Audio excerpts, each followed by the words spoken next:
Oke, salam petani muda. Kali ini kita akan menerapkan pemiringan pada sawit yang kondisinya tanahnya agak rendah. Jadi ketika hujan dia akan tergenang air. Jadi itu tidak bagus ya kawan-kawan. Ya jika dia tergenang, nah ini salah satu contohnya dia akan menguning. Ada baiknya kita lakukan penapakan timbun yang kata orang di sini ya, tapak timbun. Jadi tanah dari sebelahnya kita naikkan ke sekitaran pokoknya, jadi dia tidak terendam air. Jadi sebelum melakukan penapakan, ada baiknya kawan-kawan lakukan penyemprotan di sekitar piringannya ya. Itu supaya memudahkan kita ketika kita mengambil tanahnya. Terus kemudian kita lakukan penapakan timbun. Jika sudah selesai lakukan penimbunannya, jika kita mau mengaplikasikan pupuknya baru kita aplikasikan. Jadi dia lebih efisien dan lebih efektif. Jika tidak, kita ingin langsung tabur-tabur saja, itu bisa merugikan kita sendiri ya kawan-kawan petani sawit. Jadi kita rugi pupuk, rugi waktu untuk merawatnya. Jika dibiarkan tergenang begitu saja, dia tidak akan tumbuh dengan baik. Nah, lakukan pemiringan dahulu seperti ini ya kawan-kawan. Nah, kita lakukan penimbunan di sekitaran pohonnya. Setelah kita rasa udah cukup tingginya, tidak terendam oleh air lagi, baru kita ke sekelilingnya. Jadi dia dikelilingi ya tapaknya ini, timbun sampai ke sekitaran pokoknya. Itu kurang lebih saya 1,5 meter ya kurang lebih ini jaraknya. Lakukan penapakannya. Jadi dia lebih lebar, lebih enak kita menabur pupuknya nanti. Nah seperti itu kawan-kawan. Nah, setelah seperti ini, kalau kita sudah rasa cukup ketinggiannya, kita geser ke sebelahnya kawan-kawan. Nah, kita geser biar dia dikelilingi tapak timbunnya ya. Nah, dia jadi seperti ini kawan-kawan. Nah, jadi tidak sia-sia kita tanam. Jadi kalau kita biarkan, apa gunanya? Kita akan mau mengharapkan hasilnya ya. Jadi kita lakukan penimbunan seperti ini. Nah, ya beginilah risikonya kita bertani, harus mengorbankan waktu, tenaga, dan juga biaya pastinya. Ini kalau kita menggaji orang, satu pokoknya ini bisa kurang lebih, kalau paling murah mungkin 30.000 baru mau orang ngerjakannya ya. Jadi kita cicil, kita kerjakan sendiri. Ini saya punya sekitar kurang lebih 20-an batang ini yang harus ditapak timbun nih. Nah kalau dikali 3.000 udah 600 ya. Kalau kita belikan NPK udah berapa sak itu. Nah seperti inilah kita. Sebenarnya tidak susah kawan, cuma kalau tidak terbiasa ya tidak akan bisa melakukannya. Nah setelah kita rasa sudah cukup, kita pindah lagi ke sebelahnya. Nah, kita kelilingi biar dia tingginya sama dan tidak terendam sebelahnya ya. Nah, seperti itu ya kawan-kawan.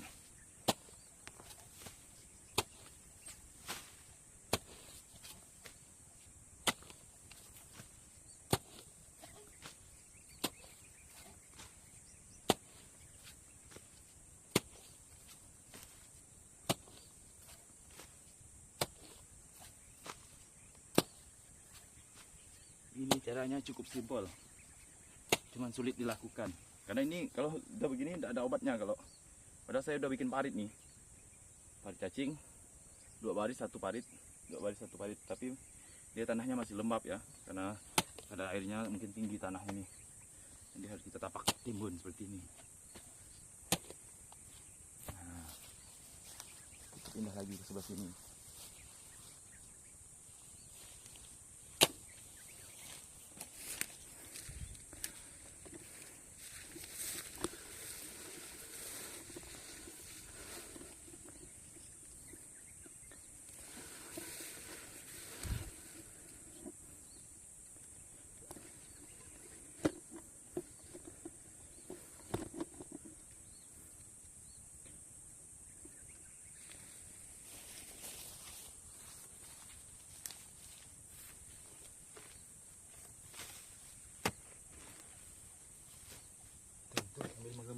juga nih.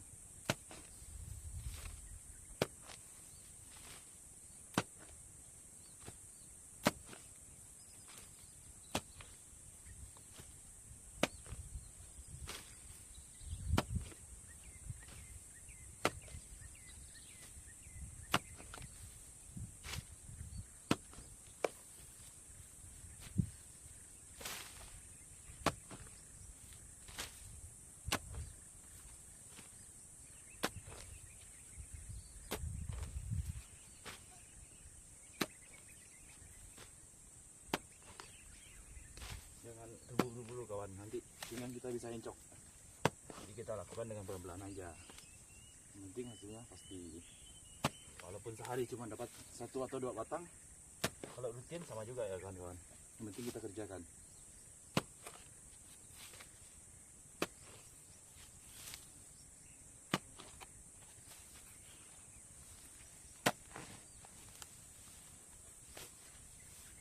Nah, kalau saya pakai ukur segini kawan, kurang lebih dikelilingi. Jadi dia kurang lebih ini dia dari kayu. Tidak ada patokan kita untuk mengerjakannya.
Hasil akhirnya kawan-kawan ya.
lumayan ya.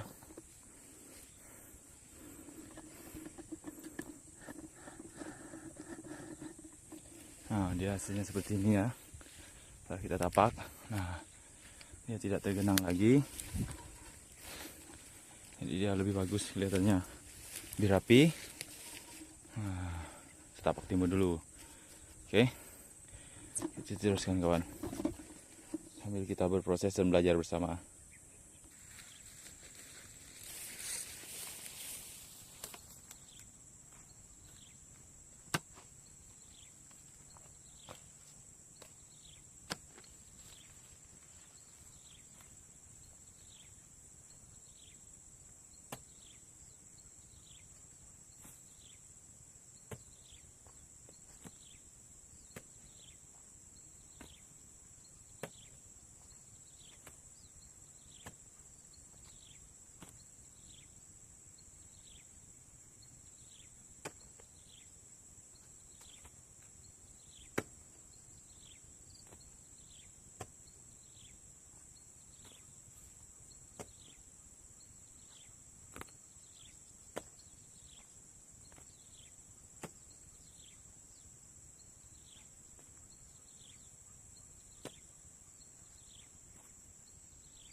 Ini hasilnya ya, lumayan ya.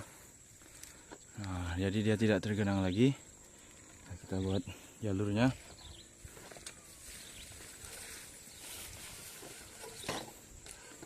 Nah, ini dia kawan-kawan. Nah, biar rapi. Nah, udah kita bikin tapak timun, siap kita pupuk ya. Oke. Kita lanjut lagi ke pokok yang berikutnya ya. Mantap.